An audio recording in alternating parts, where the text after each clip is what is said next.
may include animal kills and carcasses. Viewer discretion is advised. It's a sunny, warm Saturday afternoon, and there's no better way than to spend it on a safari with friends and family that are the Impala. This is Safari Live. Ready?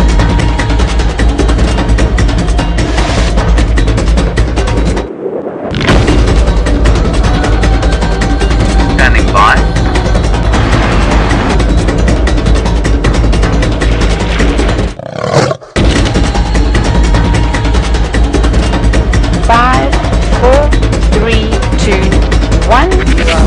You are live.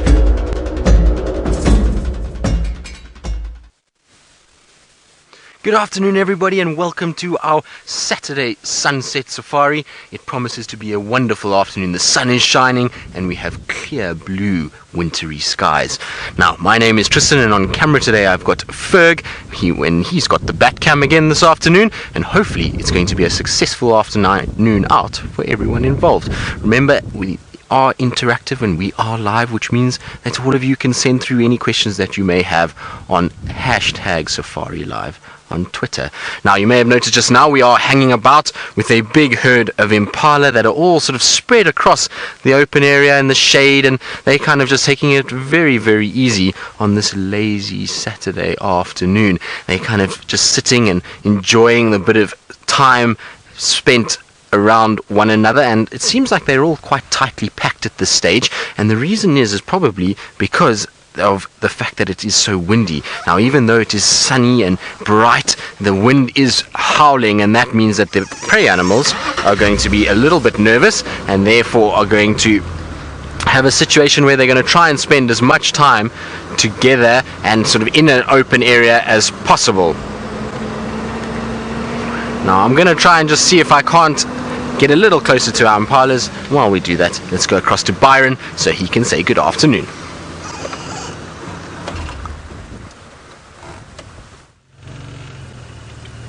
Good afternoon, everyone. I'm Byron, and on camera with me is Craig, aka Batman. Now, I've just seen a I've just seen a little Cokie Franklin run through the grass. Unfortunately, it's just disappeared. A beautiful Cokie Franklin that just ran across the road. Now it is gone and disappeared, but we'll see if we can find another one. Lovely little Franklin, ground bird. Don't forget, everyone, sending us your questions at #SafariLive. I'm sure Tristan told you too, and we enjoy hearing from you. Enjoy the questions. No school drive today. It is Saturday, of course, so everybody else is relaxing for the weekend, but there's no end to the safari. We will continue and hopefully find you some wildlife this afternoon.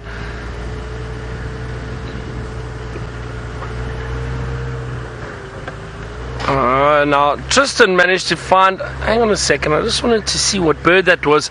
I saw some golden-breasted bunting flying around here, and they are beautiful birds. I'd love to show you one. I thought there was another one that just flew off here. Let me just have a quick look. No, I think it's given us a slip. Alright, well, there goes a batelier and a plane. Everything's flying around us at the moment. So the batelier just flew off in that direction. The plane flew that way. Let's see if I can get a glimpse of that batelier. Sorry, it was a little bit quick. No, it looks like it's flown off. Alright. Okay, now Tristan had that herd of Impala. It sounds like they're alarm calling. Let's go have a look.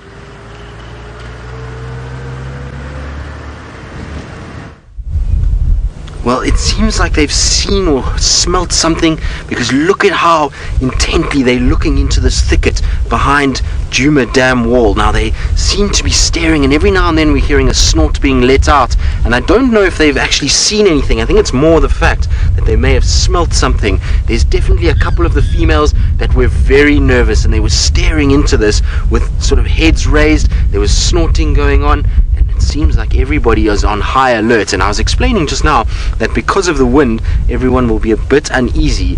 We also know that Hosanna was seen this morning coming northwards in the Mulawati from Chelapan, and so it could be that he's actually lurking somewhere in these thickets. I also heard Franklin's alarm calling, so I'm going to try and do a couple loops around this area, and maybe, just maybe, we'll be able to find what is causing this sort of distraction and this uneasiness amongst these impalas. Now the young ones seem to be not too perturbed. They're busy fighting off oxpeckers. It's all the sort of adult females that were a bit nervous at one point. Maybe they've worked out now that there's nothing really that they can see, and they're going to just start pushing on and away from us. But it was really strange. It was just as we pulled up, they started to get very sort of nervous and start moving around, and then there was a few alarm calls let out, particularly by this one female that's really close to us. She's the one just on the sort of right front of the herd, that one there, and you can see she's standing still quite erect. She was the one that was looking the most and staring into the bushes on our left-hand side. The rest of the herd, the male in particular, he doesn't look too perturbed, but you can see she's still staring, and look at how those ears are focused. She's watching just to make sure there isn't something lurking around that could potentially be hunting them.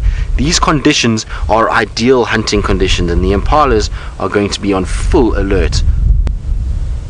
What have you seen, girl?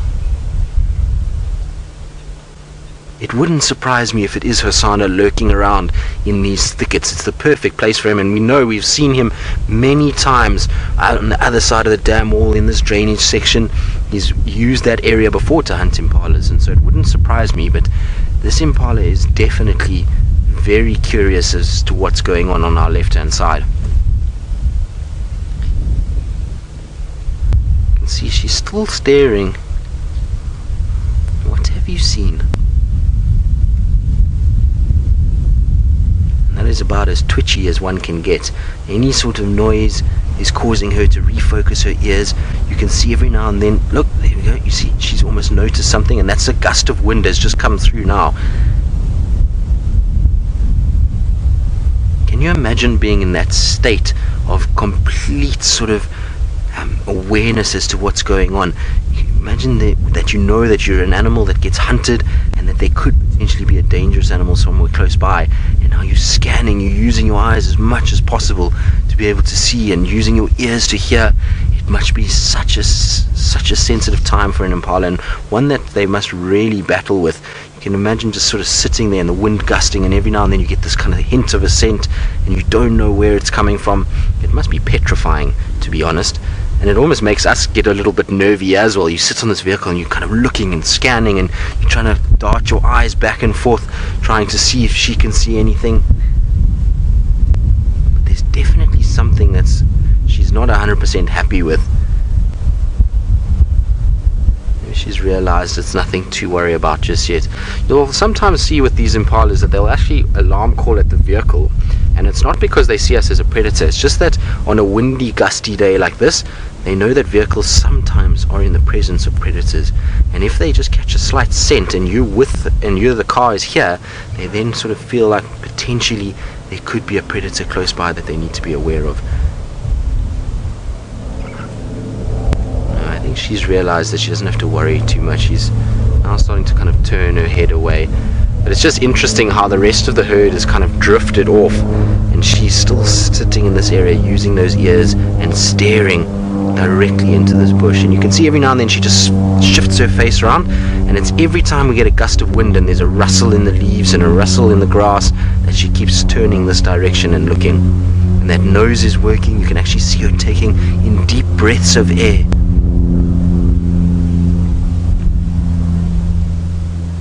So Adele, you're wondering how often you see Impala twins. Well, Adele, I can honestly say that I have never seen an Impala twin. I've honestly have never seen one. I don't know if it's even possible. I know that there has been reported cases of many other animals having twins, but I'm not sure if in an Impala it has ever been reported. We'll have to try and see if we can't look it up and see if there has been a reported case of twins in Impalas, but not that I've ever seen, which would then say that it is probably quite rare given how many Impalas give birth in a season out here, and for sort of the last few years of watching every time they do, it would be quite something if we had, if it would be a lot more common if we would have seen it. So Linda, you say so pretty. They are one of the most beautiful animals we have out here. Unfortunately, because they're so common, everyone often overlooks them and doesn't really spend much time with them because they're sort of highly numbered and we see them everywhere. But when you sit and you actually watch them and see them for long periods of time, and you take in sort of all the markings that they have on their face and their flanks and their, you know, even the sort of black markings around the tail area, they are spectacular looking animals, and ones that we really should actually spend a lot more time with. What have you seen, girl? Are you still not sure what's going on? She's definitely intrigued by something that is on our left hand side. I'm going to try and just go forward slightly. It might cause her just to jog off a little bit because she might now sort of break that concentration, but I just wanted to try and see if I can't see anything lurking in here. Now you can see why a leopard would love this particular section. It's perfect camouflage. So Francis from Israel, you're wondering if the plane that you heard flying over could be something that's bothering her. Well, Francis, probably not. These animals are quite used to things, much as in the same way that they get used to the vehicle driving past them, they get used to the noise of plane going over. You must remember in this area that there's pretty much plane landing twice a day, every day, on either the Arethusa runway or sometimes Chitwa or even Elephant Plains, and so they hear planes quite regularly. And the fact of the matter is the planes, when they do hear them, are quite high up, not very low down. And so we'll have a situation where they will be able to hear them and they'll be able to sort of know that that's just a passing noise. It's more to do with the fact that today is so windy that they're worried. And you never know, maybe during the course of today, they've managed to actually see this predator, and that's why they're still so nervous. Right, now, I believe Byron has found one of the coolest things that we see at this time of the year, and it's something that I've been hoping to find, and I'm very jealous that he has found it, and so let's go across to him and see what he's got.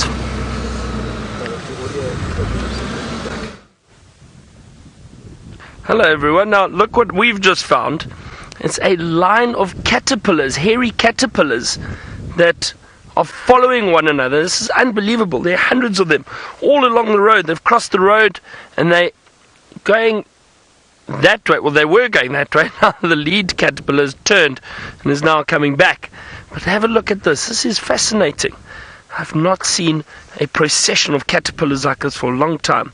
Now, I'm not exactly certain what species of hairy caterpillar, but they are the hairy caterpillars, and these are the ones that also have those terrible hairs that cause a lot of irritation on your skin. If you get these on you, they are horrific.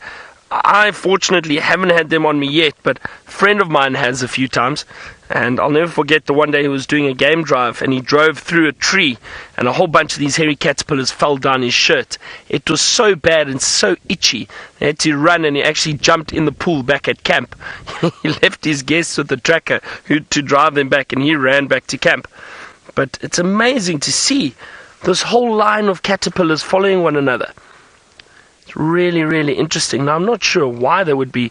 They've come across from some bushes over here, maybe just looking for another tree to feed on or bush to feed on. But like I said, they walked all the way down and now they've decided to turn around and they're going back this way. That's very strange, very interesting. Isn't that amazing? It just shows you there are always little things to see in the bush. Really interesting. Procession of hairy caterpillars.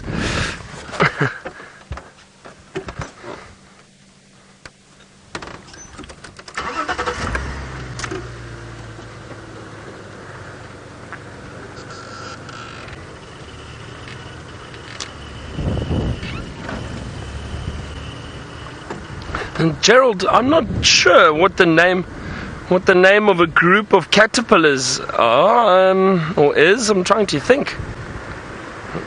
I don't know. Never seen a real big group of caterpillars like that before. If anybody knows what a group of caterpillars are called, please let me know. Is it a creepy crawly of caterpillars? I don't know. I'm not sure, Gerald. Let's see if we can find out for you.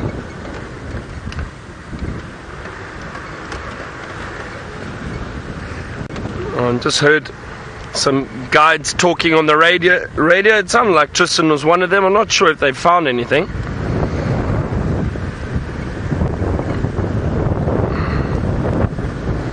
No, it sounds like Tristan's found a large bird somewhere near a dam. Let's go find out what it is. Well, I have indeed, and this is not one that I've actually seen here on Djuma in the last few months. So it is called a Spur winged goose, and it is the largest of our waterfowl that we get. So of these kind of family, the duck and goose family. And can you believe that these birds can weigh as much as 7 kilograms or 15 pounds? So they are quite big, and these is a pair that have arrived, and it's the first time that I've, like I say, seen them at this particular dam. I've seen them kind of moving around and flying over Cheetah Plains once before, but other than that, they're not the most common sight out here. So really cool to see them, and hopefully they'll stick around for a few days at the dam itself, and they'll be able to be a permanent feature. But that's very cool. You can see just how big they are. Hopefully they're going to move around towards where the Egyptian geese are, and we'll be able to get a sort of size comparison of that. If you think of 7 kilograms, that's a similar size. Look at the wingspan. Massive wingspan. That's a similar size to some of our largest eagles. The Marshall eagle will be weighing close to that. So that just gives you an idea of how big that bird actually is. Wow. Very cool. That's a nice start. Byron with his processionary moth caterpillars, which are some of my favorite insects. I love watching those guys moving around and walking around all over the place as this long unit. It's so interesting to me that there's this sort of cognizant fact to them that they're able to work out that being together allows them to be safer. So just really cool to watch them moving around, and it's this time of the year that you see them. They're often on raisin bushes, and the whole tree will be covered in them, and then when they come down after they've utilized those leaves, they then cross the road, and it's really cool to see. So that and the spur-winged goose is a fantastic start to our afternoon. Now hopefully on this back end is little Hosanna is lurking somewhere. It would just be so nice to spend a lot afternoon with him. We keep finding him and him going into, other properties on the southern boundary, and it would just be nice to kind of get an afternoon spent in the company of our little prince. After all, he is such a beautiful cat. And just quickly checking, I thought I saw a track for him, but it's not. It's hyenas from earlier. You can see the wind has disturbed a lot of the tracks today. The wind came up this morning out of nowhere, and it's going to be sort of something that we're going to have to take notice of when tracking, because those tracks will all be disturbed by the wind from this morning, so it'll help with being able to age the tracks this afternoon. Now I'm going to just quickly check along this area here, central, and go round towards Chelapan, and while I do that, let's go back to Byron and see if he's had any luck yet this afternoon, and where he's actually going to be heading, because I'm not actually sure. So I think I'm just going to be heading south for the moment. I've come to Treehouse Dam just to have a look if we can't find any activity around here. So far, nothing. And one of those buntings just flew over me now again. I'm trying to find these birds to show them to you because they are so beautiful. Let's see. I have some answers of the group of caterpillars. Charmaine's going to tell me what they are.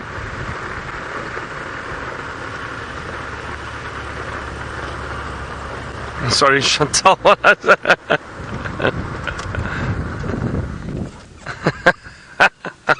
A lemming of caterpillars.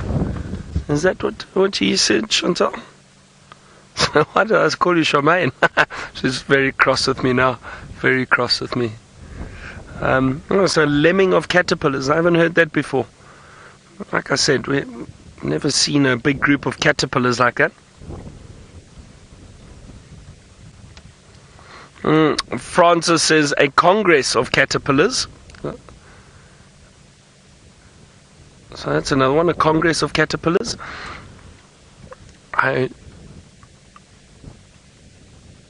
Okay. A congress or an army, iodine, and next a congress or army of caterpillars. I like an army of caterpillars. That sounds pretty cool. Congress of caterpillars or army of caterpillars. Now there's nothing at the waterhole here, so I think let's continue.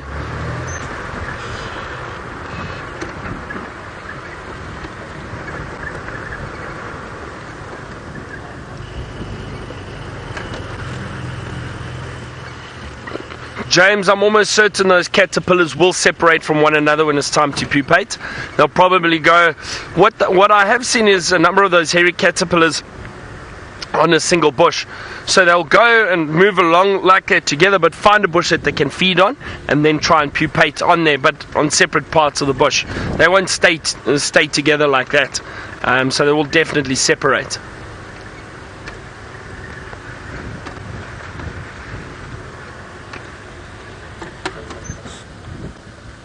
Hang on, what was that? What was that? An owl. I thought so. Just found another owl. I hope it sits there. Hold on for me. Oh, there it goes. It was a little pearl-spotted owl. I just caught a glimpse of him. Unfortunately, it's flown away. It was a little pearl-spotted owl again. Wow, that's 2 in 2 afternoon drives. We saw one yesterday afternoon. We found one. And just caught a glimpse of that. Unfortunately, it moved away as I was reversing now. They've got a very distinct flight pattern. So, I suppose it comes with spending a bit of time out here, a bit of experience. You pick up on flight patterns of birds, and you can tell what type of bird they are. You know, the hornbills have those very undulating flight patterns, for example. These owls, it's 2 or 3 quick flaps, and they stop, and they dip, and they 2 or 3 quick flaps again. And that's exactly what that little pearl-spotted owl did. Unfortunately, it just then flew off. So we must have been quite close to it that caused it to fly.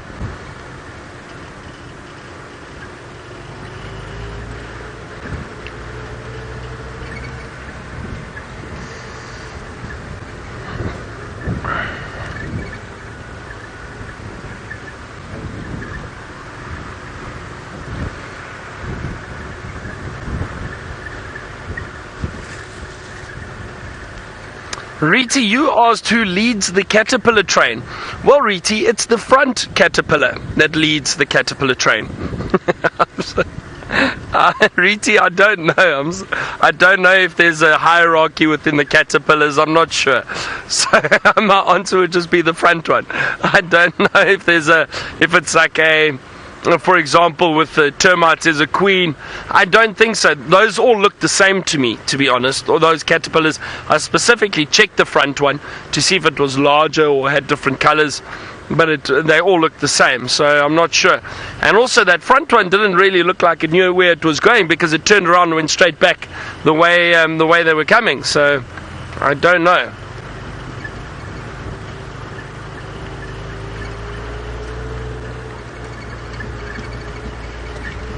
I'm not sure if there's a female or a male that leads the group.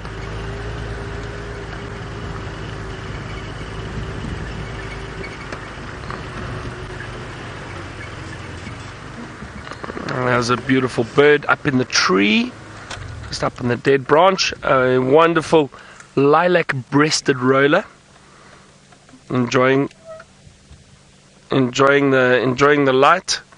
Oh, Pamela, you were asking just about, while we look at this beautiful lilac-breasted roller, you were asking about the grass, and with all this dry grass around, why are there no fires in the area? Well, Pamela, it's too soon to speak, to tell you the truth. We do get fires here quite regularly in winter, in the end of winter. So when the storms start brewing and the winter is really, really dry, it's not too dry just yet. We're still very fortunate, but we do get fires around here, and I've had to fight fires a couple of times out in the bush. At the lodge I used to work for, we'd go out, and if there were fires, what we would do is go and create a back burn to stop the fires from spreading and burning entire blocks or a number of different blocks. So there is fire management systems in place in the game reserves, so they would burn fire breaks, especially fire breaks, which are very important. So there's management, but we can never predict if there's going to be a fire or not. If it gets very, very dry, if the storms start brewing in about October, November, September, October, maybe, if we get a bit of a storm, a lightning storm, some lightning, they do start fires. So we do have to be careful, and we do have to monitor it.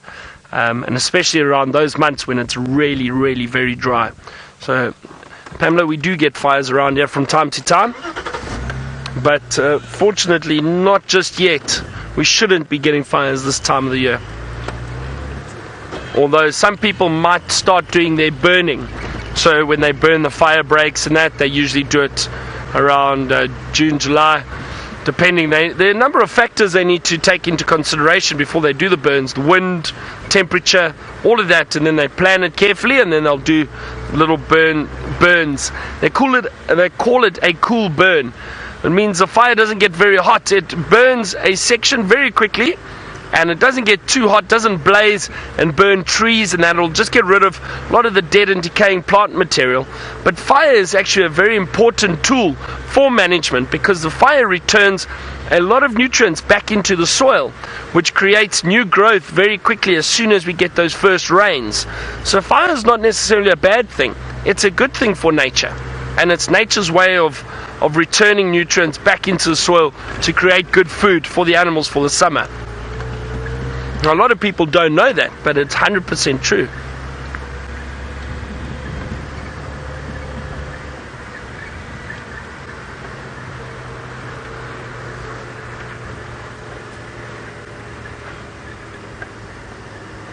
Now Tristan seems to be trying to find leopards. He tried yesterday and he's trying again today. Let's see how it's going this afternoon.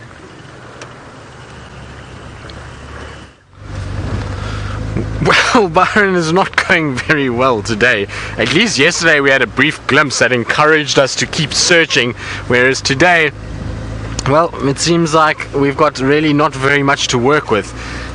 The thing is that, like I said, this morning he was seen on foot by one of the trackers around Chelapan. Well, it was a young male leopard, which I can only think is Hosanna, given that it came from the south, from Twin Dam side and up, and we know that that's one of Hosanna's sort of favorite routes. And so I'd imagine that it's him.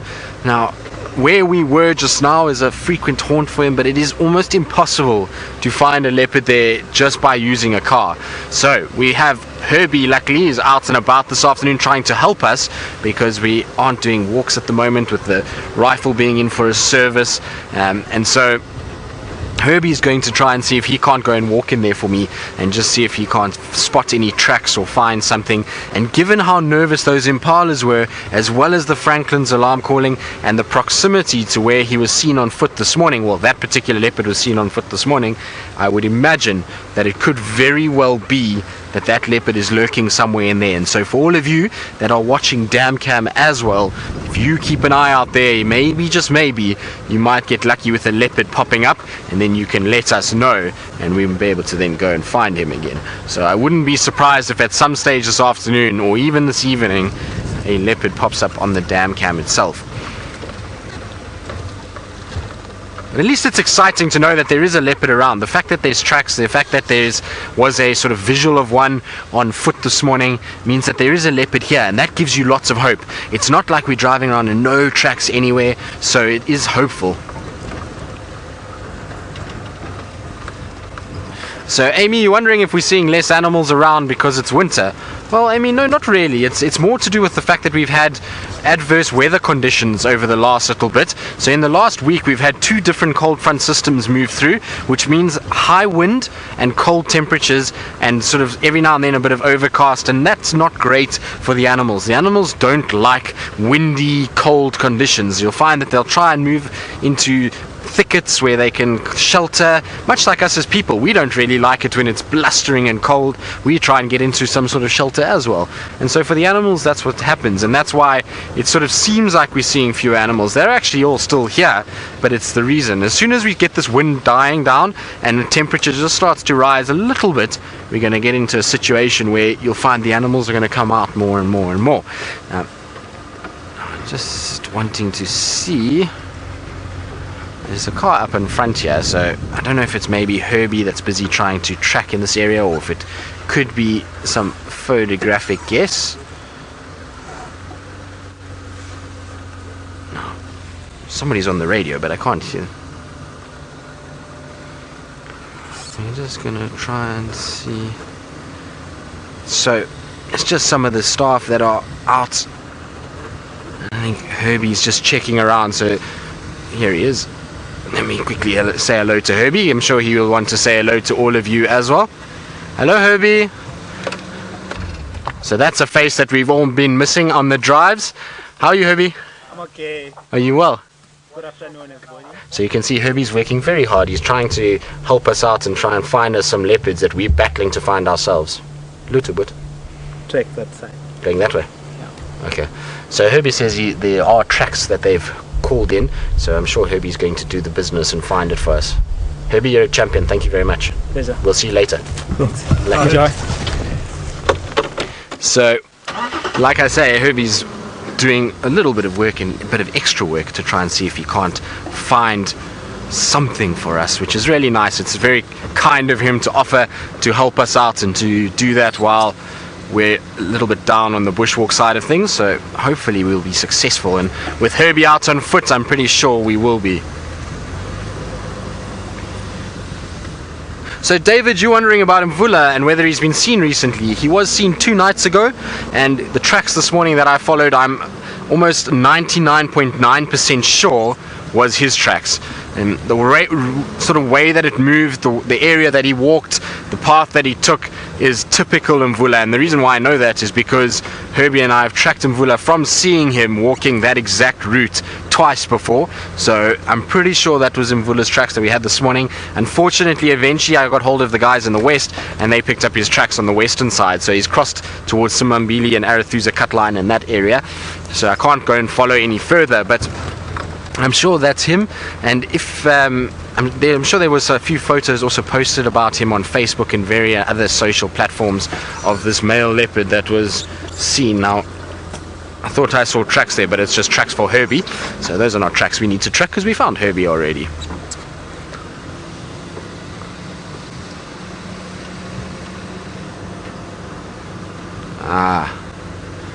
So Riti, you want to know why there are so many herbivores in comparison to the carnivores? Well, Riti, it's quite simple, is that if we had as many carnivores as we had herbivores, there wouldn't be herbivores and there wouldn't be enough food to sustain the carnivores.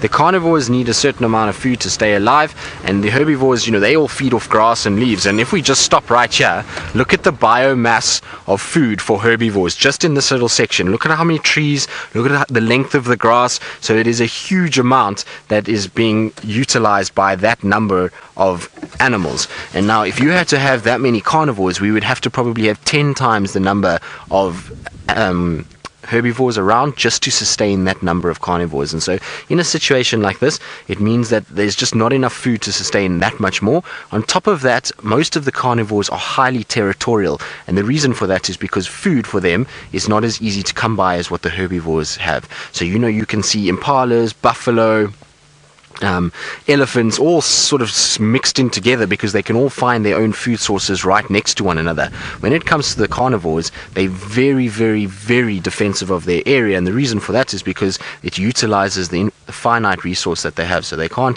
just go around and allow, let's say lions allow a leopard to kill an impala right next to them because they can just kill their own one. That doesn't happen. As soon as a herbivore is spooked, it then runs from that area, and that chance of food is then moved away from where they are. So it's not like the herbivores that can just feed anywhere and build up big numbers, and that's why you see a sort of difference between the two of them. It's not easy to catch an animal. It's not as though we see many hunts successful every single time. Carnivores have to work hard, and it's not like they can go around and just catch a food item at any point like a herbivore can just walk up to a tree or to a bunch of grass and just start feeding. So it's much harder for the carnivores to get the food that they need, and therefore their numbers are slightly lower. And ultimately it's all a balance out here, and so that's why we need slightly fewer carnivores than we do herbivores. I wish this wind would just die down so the elephants would come out again.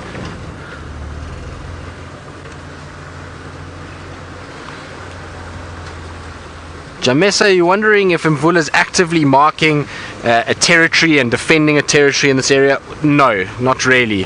So this morning when I followed his tracks, which came all the way from the Buffelshoek boundary, down Aubrey's Road, across Vuyatela Access, down the power lines, across Impala Road, all the way to Triple M, he only urinated once in that entire space, and that was underneath a guarri tree. He didn't even actually spray on the guarri tree itself. He just urinated on the ground, and there was no sign of him scraping his feet in any way. So if he was marking his territory and he'd urinated on the ground, we would have found that he would have scraped his back legs and then urinated where he had scraped there, or he would have urinated up on the tree itself, and we would have seen specks of his urine sprayed on the leaves, particularly when it's so dusty like it is now. As soon as you spray and the wind comes up, dust collects on that spray of urine, and you can then see very, very definite spots of spray on a leaf or on a piece of grass or anything like that. And so there was no sign of that whatsoever. Also, no vocalizing. If we have Tingana in this area and he moves through, we hear him making a lot of noise. You'll hear Tingana calling and vocalizing to tell everybody this is my territory. Whereas Mvula, no vocalizing. I don't think anyone's heard him vocalize in quite some time. He just flies under the radar and has become a nomadic older male. And that's what happens with leopards, is as they start to get older, they get overthrown by younger, fitter, healthier animals, and they then go into sort of slow down mode, where they get, or undercover mode, where they just crawl around and move around and they feed and they do what they have to. And every now and then you'll even find them sometimes mating if they get the opportunity and bump into a female that they then don't hear another male around, and they'll try and mate. And we saw that last year, the year before, when was it last year? It was last year that Mvula was mating with Shaluva up in the north before Tingana unfortunately killed Shaluva. So you will see that he might sometimes mate, but it's not that he's territorial. He's just moving around, and wherever the bigger male goes, like Tingana or Djuma, so Mvula will then move and shift into a different section. And that's why we see him ranging over such sort of different parts of this area. We've got him in the northern parts of Djuma, then up into Manyeleti, up into Buffelshoek. Sometimes he's even seen on Torchwood, Simbambili, so he just kind of shifts and moves according to what's going on. Now I'm going to try and see if we can't find some Ellies around some of these pans, because this area should be good for elephants if it's a little bit warmer. It's still quite windy though, so I'm not sure if we're going to have any luck. But let's go across to Byron and see how he's doing and how his face is shining in the afternoon after he shaved this morning.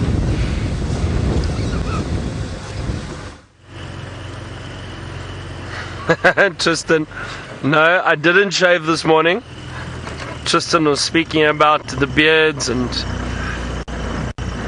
but no, I didn't shave this morning. Now, we've had no luck, unfortunately. I've been looking around water holes, and no luck, no sign of any. I don't know why. I also think this wind plays quite a big factor with us at the moment, and I say that because the animals don't really like windy conditions. They tend to hide in the thickets, and I'm just surprised that our predators have not been very cooperative lately. We've been struggling to find leopard. The lions briefly came in the other day, was it yesterday, and then they disappeared again. And it can get a bit frustrating at times for us, because we try very hard to find these animals, but it's tough in a smaller area. And see, now this is a third snake track that I found.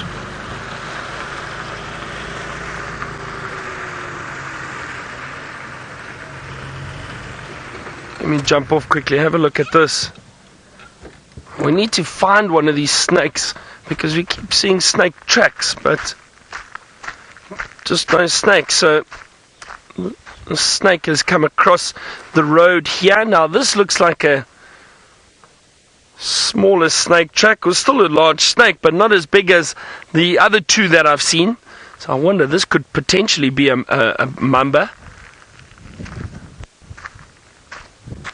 Now, I'm always a bit wary of just having a look around. You never know if these snakes are in the grass somewhere. But I wouldn't be such a bad thing to find a snake. I do enjoy snakes, but a lovely clear track across the road. Shows you, it's interesting how active the snakes have been in the last few days. And I think with these warm afternoons that we've been having, they possibly trying to warm up a little bit and then continue hibernating or resting in holes in the ground or in termite mounds.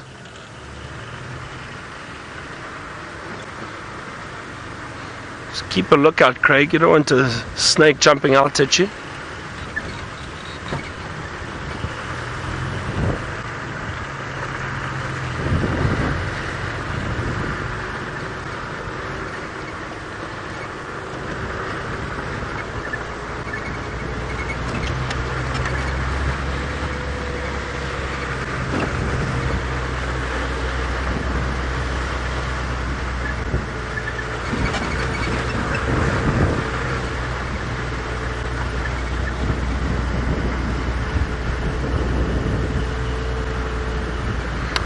Tad, you asked a question, and we actually had this question the other day too, from one of the other viewers about sable, and do we ever see sable antelope here? We don't. There haven't been sable found in this area for quite some time, and I gave quite a lengthy explanation. I'll give you the shorter version now, but basically the sable antelope don't like competition around waterholes. So there's a lot of impala, there's a lot of zebra, wildebeest, all those animals here at the moment, and the sable antelope don't like that competition around waterholes, so for food or for water. So they've moved into other areas where there aren't those other animals, or aren't as many of those other animals. And you do still get sable in the Kruger, in the Greater Kruger National Park, or in the Kruger National Park. But and there used to be sable in this area many years ago, but not anymore. We don't see them at all. I do think Nyala, right up against the Kruger boundary, I think they see sable now and then. Very seldom, but they do see. So there are still sable around, but there are definitely sable in Kruger.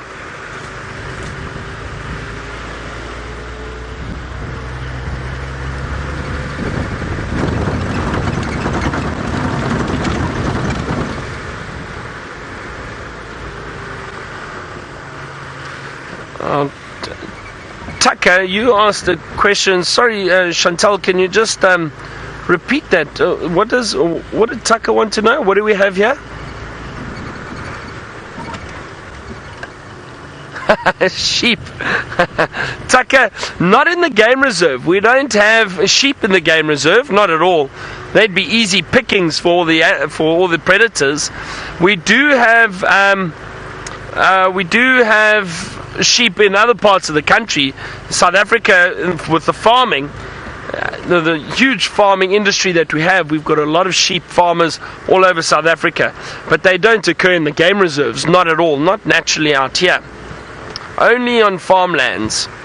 Thank goodness, otherwise I'm sure the leopards and lions would all be walking around with woolly coats because they'd be hunting all the sheep.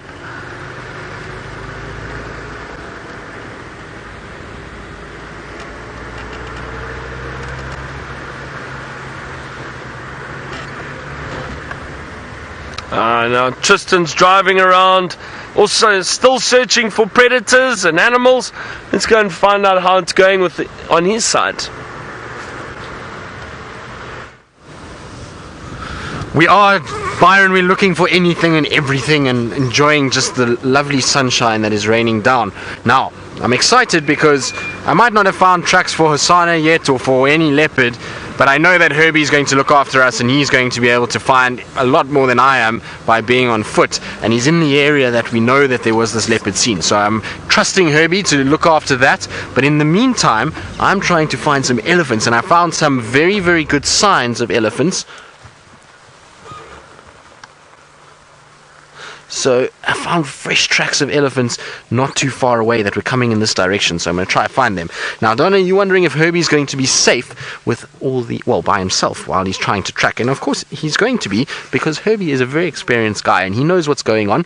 And a lot of these trackers have spent a lot of their time on foot by themselves out here. They know how to read the signs very well. He does have a rifle with him if things go really bad. But for the most part, also, if you're just one person by yourself, you can generally get out of any sort sort of problems because you're not nearly as intimidating, and a lot of the animals then kind of see you and they just move off and they're not really that worried. So he should be absolutely fine, and most of his sort of training days would have been on his own, so he's going to be alright. He knows what he's doing and he's perfectly safe. I often ask him, well, I've asked many trackers that I've worked with if they're comfortable to be by themselves, and a lot of them say that they prefer it because they can just get into the mode and they quiet, there's no talking, they can hear very well what's going on, and it makes it much easier for them to focus on the job at hand, and that keeps them then safer.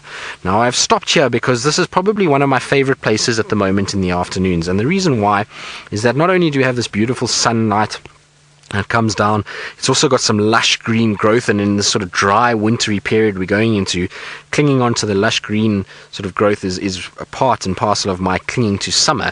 But the other side of it is just the sheer number of butterflies that we have in this area. Most of the butterflies have unfortunately disappeared throughout the rest of the reserve, but for some reason the butterflies have been congregating in quite large numbers in this particular section. And so as you come down from Quarantine up through Philemon's Dip, you see just butterflies bursting out of this grass, and it's so pretty to watch them sort of flapping about with this backlit sun.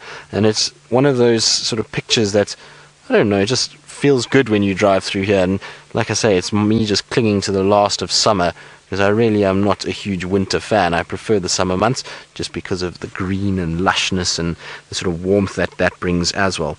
But most of what we're seeing are the monarchs. So those are the African monarchs that you see clinging to the grass stalks, and we know that they're the monarchs just because of the coloration. So they've got this orange coloration with the black and then the white bar on the wings, as well as the little black androconia spots.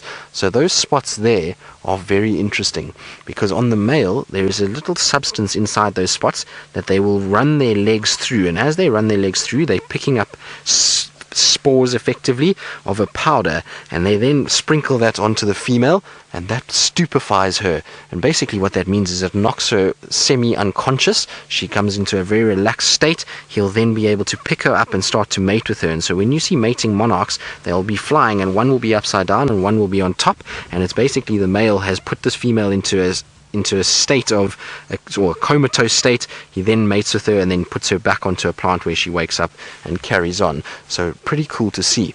Now the interesting thing about it is there is another butterfly that looks very similar to this that is called a diadem, and the female diadem mimics these monarch butterflies so that it doesn't get eaten.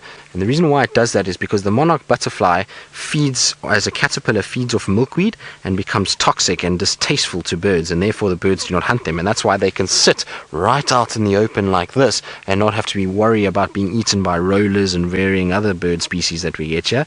And so the diadem mimics these monarchs so that doesn't happen to them. The interesting thing though, and the way to tell the difference, is that if you look at those spots, the diadem doesn't have those. So that's one of the key ways to tell the difference between a female diadem and an African monarch, is that the diadem doesn't have those androconia spots underneath the wings that we see on these monarchs. But isn't that beautiful, just sitting and watching them? Very, very cool.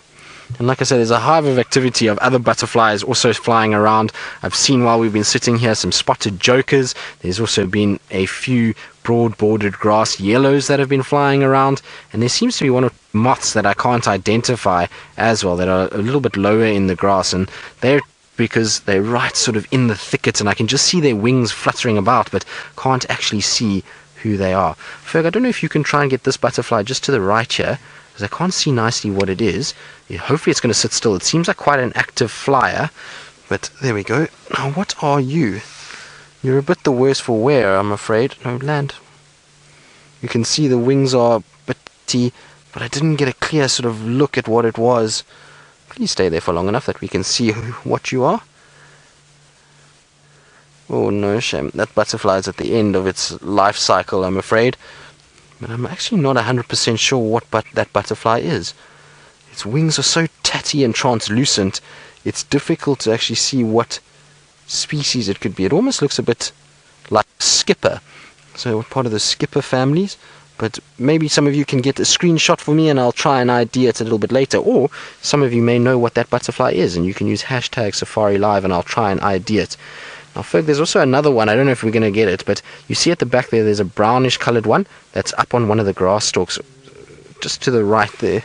There, you're in the right area. Ooh, John, you're asking a question I'm not 100% sure about. You're wondering how many species of butterfly there are in this area. Or in South Africa, should I say. And I'm actually not 100% sure. I'll have to try and look for you. I really don't know the answer to that. I know here in the Kruger Park system, there's well over 50 species that you could potentially see. So I'm not 100% sure in terms of the whole of South Africa. Just look at how much life there is in just this section. So it just shows you that sometimes it's not always about the big things, the elephants, the leopards. Stopping in a place like this, there is a multitude of different species to look at, and it really is very pretty just sitting here and taking all of this in and enjoying the fact that we've got so much life still in this particular section. It really is very, very cool. And you know, that's one of the best parts about what we do and being a part of Safari Live is being able to spend time in an area like this.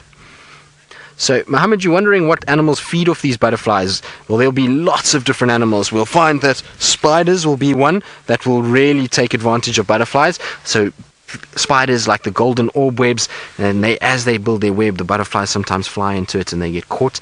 You'll find varying bird species will go after butterflies, lizards, so chameleons I've seen eat butterflies. So there's quite a few predators, and that's why butterflies have to be a bit careful. And you'll find only the butterflies that are distasteful to spend time right out in the open, and the ones that are not toxic and are easy or that are taste good, they tend to land and have very good camouflage and hide in the thicker parts of the bush. And if I had to walk through here now, you'll actually see there'll be an explosion of a lot of smaller butterflies coming out of the grass, which are all the flies that are not tasty at all.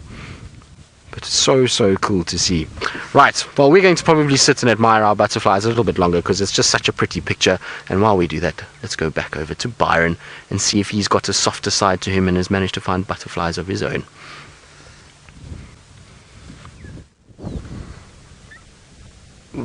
Tristan, I'm very impressed with your softer side and the pretty butterflies that you're looking at. Now, we found a pretty bird. A beautiful yellow-fronted canary that's holding on for dear life onto the top of the tree. Just moving slowly in the wind. It's been sitting there for a while. I'm so glad it hasn't moved. Yellow-fronted canary, a beautiful little canary. And it's standing out so much at the moment because of that wonderful sunlight it's got. Excuse me, wonderful sunlight it's got on it. Sorry, there's dust at the moment, sure. See it holding on. Lovely markings around the face. You might just be able to see it's got little stripes around the face. That's how you can tell it's a yellow-fronted canary.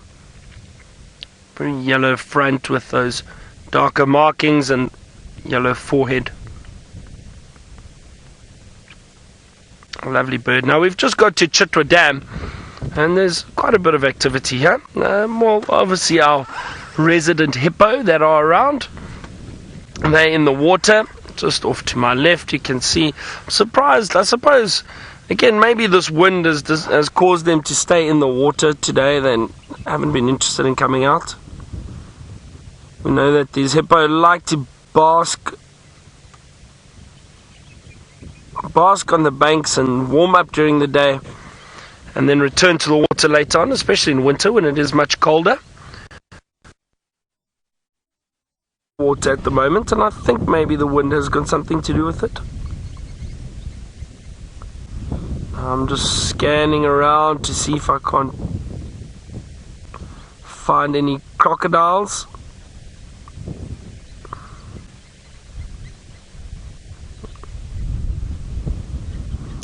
Judy all the way from Texas. Hello, Judy.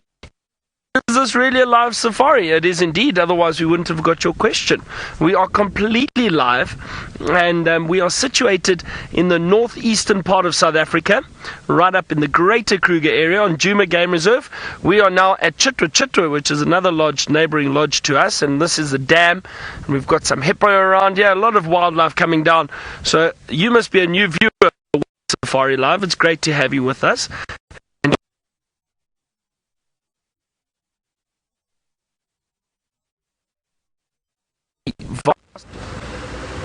Well, unfortunately, it seems Byron has lost his signal from Chitwa, and Chitwa you've got to be careful. Many a gremlin lurks around that dam, and so hopefully now with the new sort of upgrades we're doing to all the masts and adding a receiver to Chitwa Tower, we should get much better signal around the dam itself, and it should be a lot better for all the cars. So it's going to be good once that all takes place, which hopefully should be within the next couple of weeks. Ah, hello guys.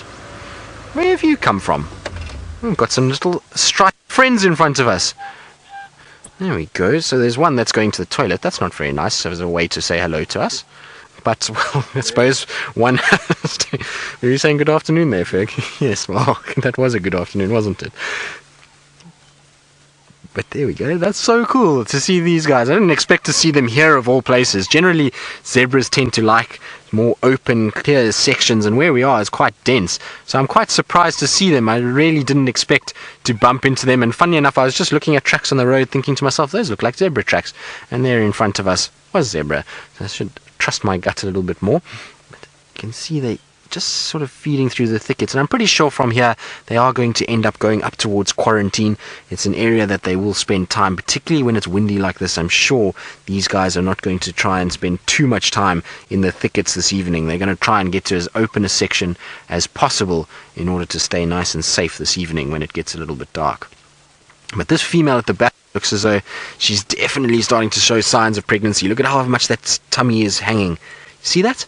So she's quite heavily developed already. So I would say probably 3 weeks, 4 weeks maybe, until she'll start to give birth, because that tummy is quite heavy in comparison to some of the others. And you can actually see how it's being stretched. You see the veins there as they are stretched up against the skin as the skin goes much tighter. Shame, my girl, you're going to be a little bit uncomfortable at this stage, I would imagine. Now, for all those ladies out there that have been or are pregnant, I'm sure you'll be able to sympathize with that. Of course, us men don't know anything about it whatsoever, so when I say shame, she might be a little bit uncomfortable. Maybe she is seriously uncomfortable, and I'm massively estimating this whole process, which is probably the case. And there we go, they're just disappearing. And for those of you that think zebras don't camouflage well, how's that? See, if they don't wag their tail, that striping pattern in these thickets just blends in incredibly well. And if you think that the cats, most of them see in sort of versions of grayscale, that's going to be very, very, very difficult to pick up. Other than the movement, those stripes do blend in very, very well indeed. I always love watching zebras from behind because it's just tails swinging all the time. So Vicky, you're wondering if there's different types of zebra. Yes, there is. There is quite a few different types. Here in this particular part of the world, there is only one type of zebra. Up in the Masai Mara, where Brent and Jamie and James and Steph are, there is also only the plain zebra or Birchall zebra that you'll see there. But in Kenya, in a certain part of Kenya, in an area in the middle of Kenya, you will get Grevy's zebra, which is a different species, and they have a very, very fine pinstripe and quite big round ears. They're very pretty zebras, but unfortunately very few of them left in that area, and so their numbers have declined, and not many. Then you also get a Hartman's zebra here in South Africa and a mountain zebra. So those are the species that we get in South Africa: mountain, Hartman's, and Birchall's or plains zebra. But nice to see. Thanks, guys.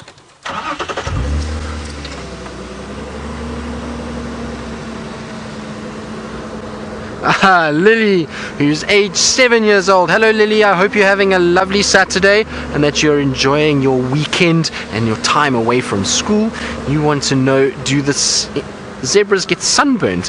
Well, no, Lily, they don't get sunburnt. And the reason why, Lily, is because, now imagine this, if you've been in the sun, and I wonder if you ever have been sunburnt. I hope you do put your sun cream on and that you don't get sunburnt.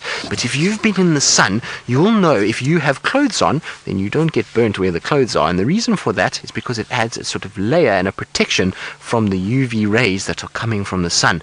And us as people, we don't have much hair, but the zebras, they have very thick fur, and that covers all over, and it means that the sun can't get through the fur and onto the skin to burn them, so they don't get sunburnt like we do. Also, because they spend lots of time in the sun, their skin produces more melanin, which makes the skin darker, and therefore it doesn't have to worry about being burnt as much as if it was us who don't spend as much time in the sun, or who don't wear clothes. So that's why they don't get sunburnt. They have a very clever system. It's also why the hippos, which maybe Byron will be able to find for you at Chitwa Dam, they don't have any hair, and so that's why they spend their time in the water, Lily, so that they don't get sunburnt like us. I hear some birds chattering away, but they seem to have all flown off. The southern black tits that are busy calling behind me here, they're always making quite a bit of noise. And the nice thing about the southern black tits is if you find them, generally they're in quite big bird parties, and there's lots of other birds around. So I'm going to have a little look, see if I can't see others. And while we do that, Byron is at Chitwa Dam, and he doesn't have a hippo for you, but he does have a very nasty big predator.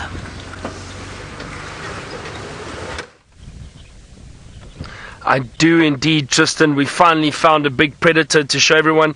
A huge crocodile basking on the bank. And it is really, really massive. Look at those teeth. This is a huge crocodile. Enjoying the sun.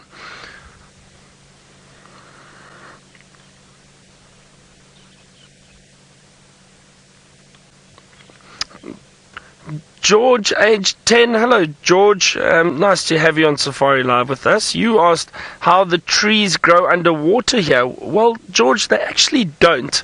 I'll tell you why I say that. You see, these trees over here on this little bank in front of us, this bank of sand, they're growing on the actual sand itself or out of the soil. They're not growing underwater.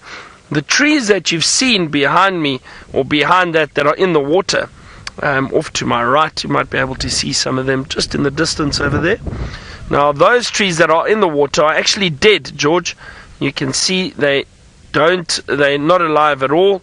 They've probably died because of all the water, so they would have probably grown there before this dam was built.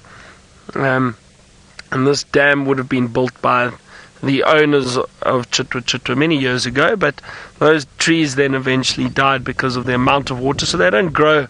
They're still planted in the ground underneath, but they aren't able to grow because there's too much water. So they don't grow out of the water, George. You can see this crocodile basking in the sun. Now, Judy, I do apologize. We lost your signal. We lost some signal earlier, but I was chatting to you about us being live on Safari. And we are indeed, so send us your questions and comments, and we can hopefully give you some information about Africa and the wildlife that we have. And I was saying that because of this wind, it's possibly why the hippo haven't really been basking out in the sun at the moment. Or maybe they're not too cold just yet, but the reptiles like the crocodile, they like to bask out in the sun. And you see that because it is so much colder, they do like to lie out in the sun during the day, warm up, and then return to the water later on again.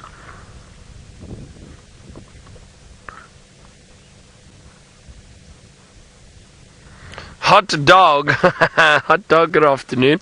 You wanted to know how big that crocodile is. Now, that crocodile, it's hard to say from this distance, but I would guess it to be about 3 meters or so, just over 3 meters. What do you think, Craig? I mean, it's curled slightly, so not the full length, maybe a bit bigger. What do you think? About there, about 3 meters, maybe just over 3 meters. It's a big crocodile. It looks very, very fat, very wide. Look, I guarantee you it's big enough that I would not go near that water because of that crocodile. Because that crocodile could easily this under. Now, I actually saw footage of this answer about the footage, and that will go in line with Riti's question. Riti, you asked what will crocodiles feed on? Just about anything, Riti. Anything that comes down to the water or moves in the water is potential food for the crocodiles. Now, they'll feed on everything from fish that they find in the water, all the way to antelope species, birds, anything that comes down to drink. And I saw footage the other day of a big crocodile. What had happened was, it was in Botswana. There were 2 male lions, and they were swimming across a section of water because of the floodplains in Botswana. There's a lot of water around, and a lot of the animals have to swim to get from one side of an island to another, or across a channel of water. And these 2 big male lions had to wade through the water and swim across. And while they were swimming, this huge crocodile, much bigger than this one, swam right up to them and tried to actually grab one of the lions, or grab both of them. It managed to just glance one of them, but the lions actually got away, which was amazing. It's amazing footage. I've shared it on our Facebook page, on Africa Revealed Facebook page. But it was amazing footage to see how these crocodiles will potentially view anything as food. If it's in the water, that's where they are king, is in the water. On land, it's a different story. They choose to probably disappear back into the water. But in the water, anything is fair game for them.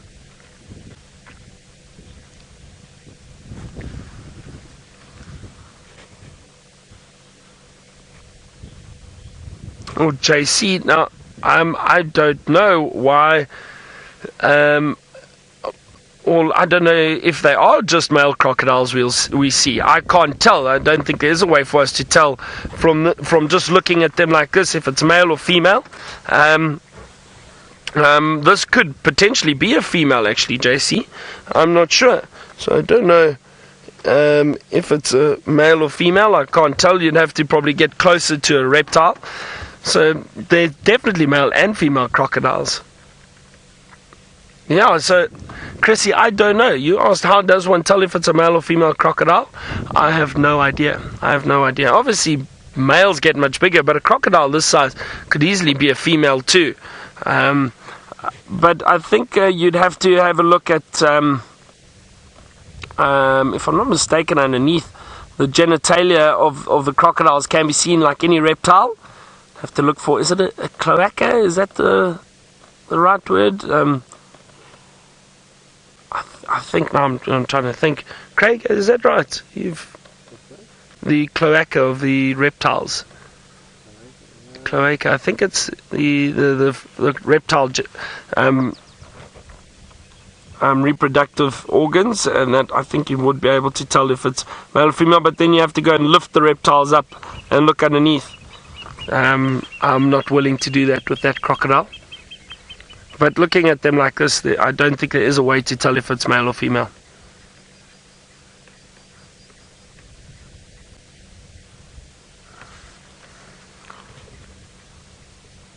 And Dresser, you asked if the crocodiles do a death roll like the alligators. They do indeed. So that death roll, for those of you who haven't heard that term before, what that is when the crocodiles are hunting, and if they grab something, if they manage to grab prey species that are down drinking, they pull them into the water, and then the death roll is they basically pull them under the water and they roll them down there and drown their prey, whatever it is that they are trying to hunt. And that is called the death roll. And also to break pieces of meat off, they'll bite and they roll very quickly and they tear the meat off to feed on it. That's what they do, and that is the death roll. And crocodiles do indeed do it, just like alligators do, because they can't chew. So that's one way of them breaking off bits of meat. Look at those sharp teeth. Now, I saw an elephant in the distance. I'm going to see if I can find that elephant. But while I do that, let's head back to Tristan, who's still in search of that elusive leopard. Well, we are, but we're also trying to find the elusive elephants too, because we found some tracks for them that were quite fresh, but I can't find where they've gone. They seem to have gone into this horrible thicket where apparently the leopard is as well, so it's all going to be very difficult at this stage to follow in any of these areas.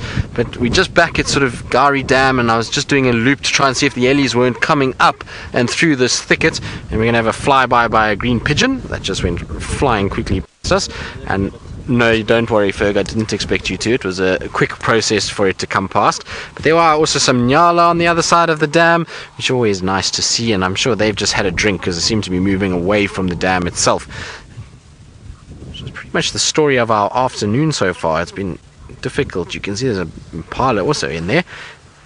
It's quite nice to see the difference between the male and female Nyala. You can see the young male at the back there. He's still going to get much darker, and then the male in front is the sort of big male that's dark chocolate brown, and the females will have that sort of rusty red color.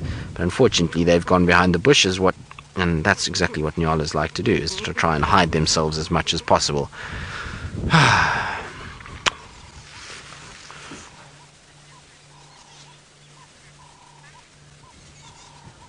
So John, you wondering what is the difference between the different antelope? Now, I'm not quite sure in what way are we talking, other than the fact that they look fairly different. So you'll find that every antelope here has different markings, different horn structures, different body shapes, different sizes, and that's all that, well, those will be the factors that will put them into a different species altogether. But essentially they're all hoofed animals. They're all bracketed under the same family as ungulates, and then according to their size, their shape, their markings, that will identify them as a different species. So you can see right there's a perfect example. The Impala on the right hand side has got those three sort of vertical layers of different colors, so white stomach, a lighter tan middle, and then that sort of rusty tan color on top, whereas the Nyala on the left has got the white stripes that run vertically down the side of the body and are far sort of more hunched back than what the Impala is, and also a little bit more sort of fluffier than what you see with the Impalas. So it's just different anatomical structures and markings that will allow us to differentiate between all the different species of antelope we get here. That wind is really howling, and this is why we're battling to find even the elephants. The elephants are not going to be that happy about wind like this. It's really not ideal at all.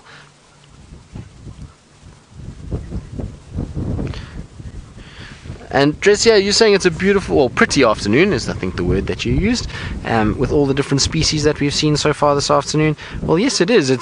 I suppose we do get caught up with trying to look for all the big animals, and we forget just how nice it is to spend time with even the very pretty antelope that we see out here. So to have spent time with Impala this afternoon, with the Nyalas, Byron's got the Crocodile, so it is actually very cool, and we take a lot of those things for granted. It's just when you follow these leopard tracks for long periods of time and you don't find them, sometimes can just get a little bit disconcerting. So hopefully we will be rewarded at some point, and it's always good to hear comments like that, because it just shakes you out of that sort of process where you think that it's all about the big animals. So thank you for that, and definitely am enjoying my afternoon though, and it shall be a beautiful afternoon. If the wind dies down, it's going to be spectacular if we get that sort of calm late afternoon, because the temperature is actually quite warm. It's just that the wind is howling so much, and that's why a lot of the animals are not really that interested in being out in the open. But if that wind drops, it's going to be a spectacular, beautiful evening. Now, Ferg, have you spotted something there? Yeah, it's showing some beautiful wind. Oh, some beautiful wind, yes. You can see the ripples on the water and even the movement of the branches themselves, and it gives you an idea of just how much wind is blowing along here. Sometimes you'll see this dam if you come here in the early morning on still days, and it looks like a mirror, and big contrast to the fact that the small waterhole is actually kicking up almost waves as the wind gusts this afternoon. So hopefully this wind will blow itself out by the end of today, and tomorrow morning should be a little bit better and a little calmer when it comes to that. Thank you for that, Ferg. That was quite artistic. Now, let's see if we can't find these elephants. I'm sure they're here, and I'm pretty sure they're going to rock up at the dam at some point. They're going to arrive here, and it's always going to be probably when we're not anywhere near, but I'm hoping that they are going to come out and expose themselves at some point. Their tracks are not far. It's maybe, I would say, 500 meters south of here is where we had tracks of a small herd of them. So it looked like a couple females and some small young ones, but not a really large herd. But it's not far at all, and I would imagine that they would have come into this section to be able to then start feeding their way up and then have a late afternoon drink from the dam itself. So maybe we'll get lucky and catch them on the other side here. But this has been the story of our day so far, Ferg. We've just gone around in circles and not been that productive, have we? Well, I suppose we've seen some nice things. Yeah, I suppose you're right. Oh, there's a beautiful starling in the road. No, don't fly away now. Okay, you can land there, that's fine. Let's see if it will stay there for us. We're going to try the stealthy approach. And there we go. No. Ah. There we go. He flew off into the thing. He went into the drainage line with everything else, Ferg. That's what happens. This drainage line is the banned word for today. I'm going to try and stop using drainage line today. It's going to be the place that we shall not mention, as opposed to he who shall not be named. It's it that shall not be named. Now, what just flew out here? There was a pretty bird that just flew up. What is that? Ah, it's our golden-breasted buntings. You see it just on top there? So, John, you're wondering about the brown-headed parrots, and I know I told you that I'll try find them for you the other day, and I didn't manage to. So, I haven't seen any yet this afternoon, but I'll keep a beady eye out. The area that we're in is not a bad place for them, so if I find them, I will be sure to get them on camera for you and show you the brown-headed parrots. But you can see our golden-breasted bunting. It's just in the middle of your frame, Ferg. Oh, just drop down into the bush itself. Don't stress. They like to fly around at the sort of bases of the trees. There's also a little chagro bouncing around in the bottom there. You're not going to be able to get the bunting. The bunting is gone. There's a whole bunch of birds. They're all just in the sort of underbrush, which makes it almost impossible for Ferg, because they're kind of darting around inside there, and with the wind moving, it's not an easy place to be looking for birds, because the wind is giving away movement as well as the birds moving too. Right, onward and forward we go. Let's see what else we can find, and see if maybe, just maybe, our patience will be rewarded. And while we do that, it sounds like Byron hasn't found his elephant yet, but has found a little bird too. I've definitely found these little birds, beautiful three-banded plovers. Lovely little birds on the water's edge. I haven't actually moved yet because I've been watching this crocodile for a while. Still basking on the bank. And we've had a hippo join the area, I suppose, or the meeting place for the three of us. And just at the... There we go.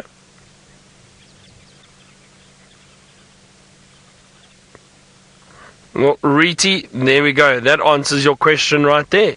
Can we find hippos and crocodiles in the same water? Yes, definitely. We've seen all the hippo around here.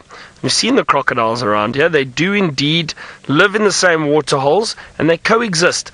They do give each other their space, and they do have a kind of unspoken relationship, and where they stay out of one another's way. But you do indeed get hippo and crocodile staying in the same water holes. They have to, because there are not that many water holes around, so they do have to share. They generally stay out of each other's way. If anything, a crocodile would probably move out of the way of a hippo. Hippo is very big and powerful, huge mouths, sharp teeth. Okay, the crocodile does too, but it's just not as powerful, I don't think, as a big hippo.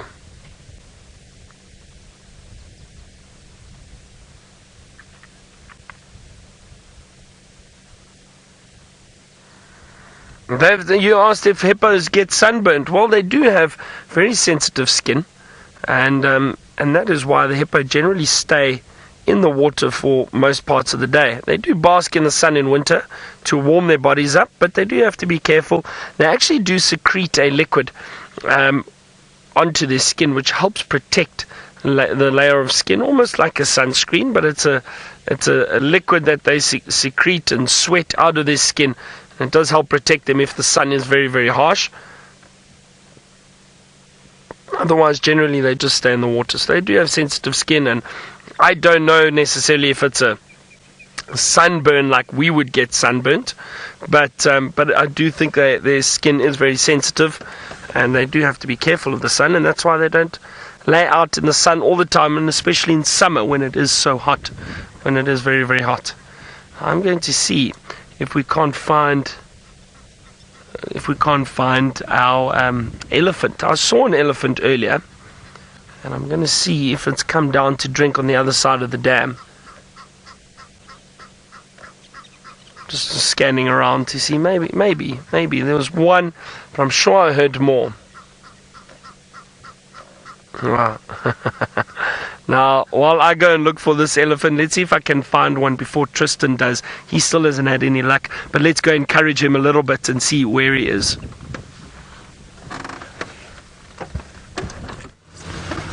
Well, Byron, I'm pretty sure you're going to find the elephant before I will, because the distance between where you and I are is very, very large, and I suppose we're not going to have a situation where I'll be anywhere near that elephant, and so I'm pretty sure you'll find that elephant.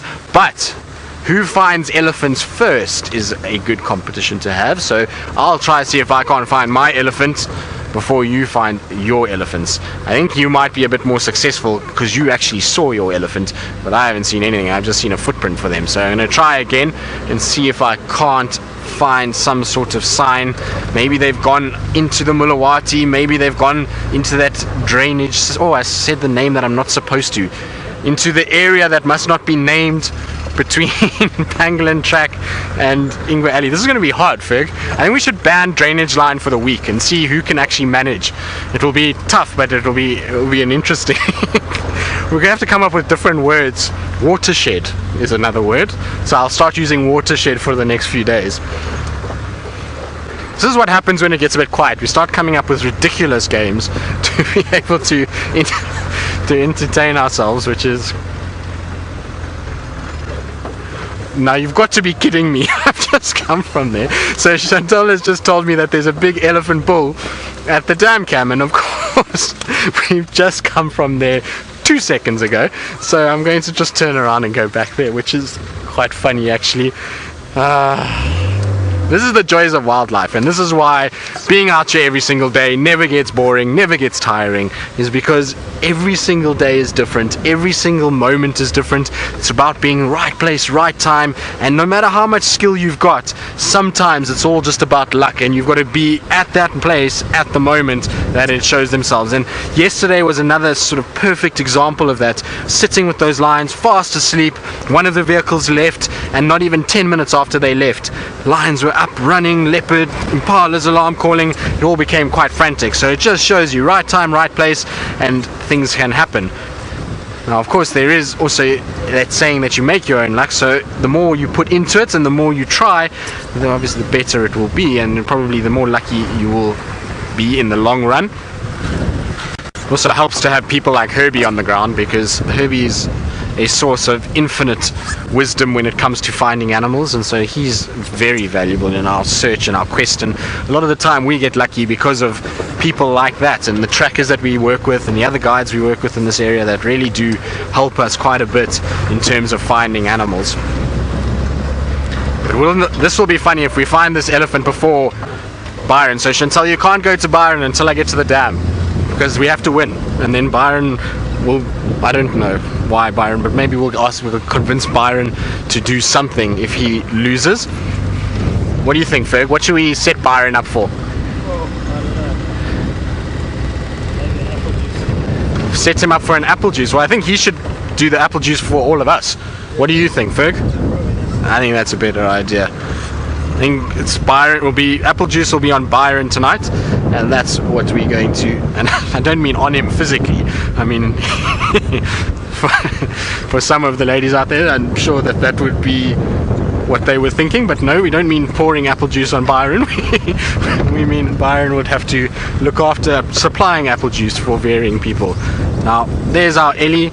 So we're going to try and see if I can't find him. Herbie's busy checking tracks, and he told me that he thought he saw a track for this leopard in this area. So he's busy having a look there, and I'm going to let him kind of pull off while we go and have a look at our Ellie bull. Ah, the joys. Should we go in here, Ferg? Let's see what this is like. Sorry? Backlit. From here, the side or that side? Let's try the side. It's just that it's so high from up there. I always like being a little bit lower with the Ellies. And kind of, when you sit above them, it almost gives that impression that you're sort of making them smaller. And I always like being at the same level, because I like just seeing the sheer size that they have. Hello, boy. Ah, my first elephant in days. That makes me happy.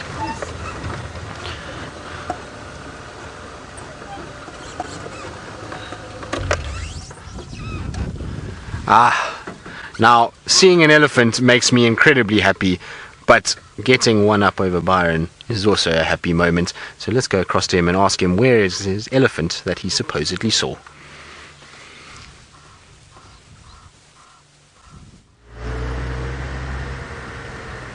Well, I don't know where our elephant is, Tristan. Well done. I'm glad you found one. I've been looking and in search of one, but unfortunately I can't see it.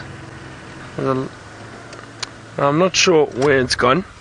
It disappeared from us while we were sitting at the dam, looking at that crocodile. No sign of the elephant yet. But it's too soon to panic. Maybe we find one shortly. There's another vehicle of guests in front of us. Just let them move off quickly. Not sure where they're headed to. Also possibly looking for elephant. Alright, well, Tristan seems very happy that he's found his elephant, so let's go back to him before he gets upset and see what that elephant's up to.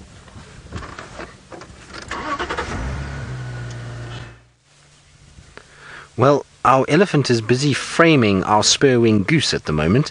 So the spur-winged goose in the background, the wrinkly skin of this young Ellie bull, and the feet, and he seems to be just taking it so easy. He's not really even drinking very much. It's just every now and then a little sip, and it's that sort of late afternoon lazy drink that elephants sometimes do. And I love watching bulls when they're like this.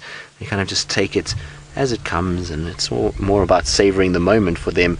And it looks like an older gentleman that's getting his whiskey. Oh, look at that, Ferg, isn't that nice? So Ferg was saying to me he wanted the backlight. So that's the reason why Ferg wanted the backlight. When he pushes that spray out of his mouth and all those droplets catch that golden rays. Those golden rays, should I say. Sorry about that. And that's exactly the reason why we parked on this side. But as I was saying, it's like an older gentleman when he sits down with his whiskey and his feet up in the evening in front of a fire. It seems like that when Ellie's come down. So, Jaddy, you're wondering how many types of elephants are there? Well, here in Africa, there are the African elephant, which is divided into the savanna elephant, and then the forest elephants. Now, they're not different species, it's just a subspecies, the forest elephant. It's evolved into an animal that spends more time in the forest sections. It's slightly smaller. It's got a very different sort of build to it because it needs to negotiate thicker areas as opposed to these Ellies that spend their time in the open sort of grasslands or mixed wooded savannas. Up here they tend to be a lot larger with a lot more food. And there's our spur-winged goose couple.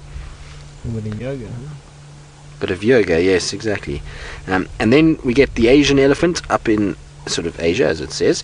And so those are the only 3 species of elephant that we get out here. Oh, look at that with all that water gushing out. You're not drinking anything. You're spraying more water than you're drinking. Sometimes Ellies make me wonder.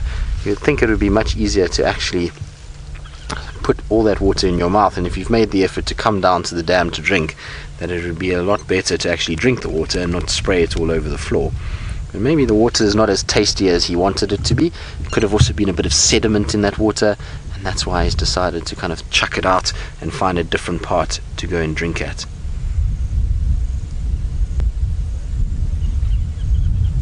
Why is your tail out like that?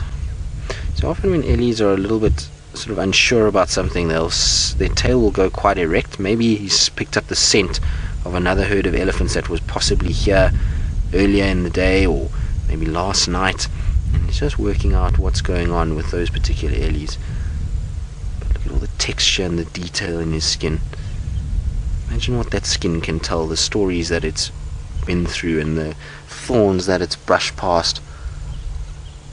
Absolutely amazing.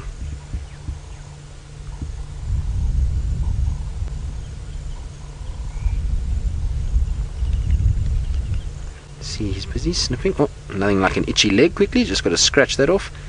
So nice with the dust coming off, all highlighted orange.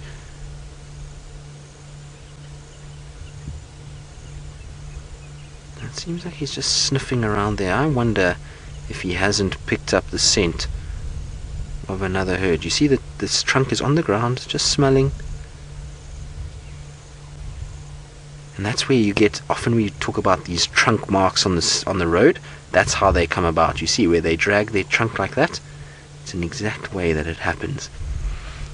Where are you off to? What's going to be quite nice now is you're going to see the size comparison between those spur-winged goose and the elephants. There gives you an idea of just how big that goose is. And it's not a small elephant by any stretch of the imagination. And the goose is quite large in comparison. Oh, look at that.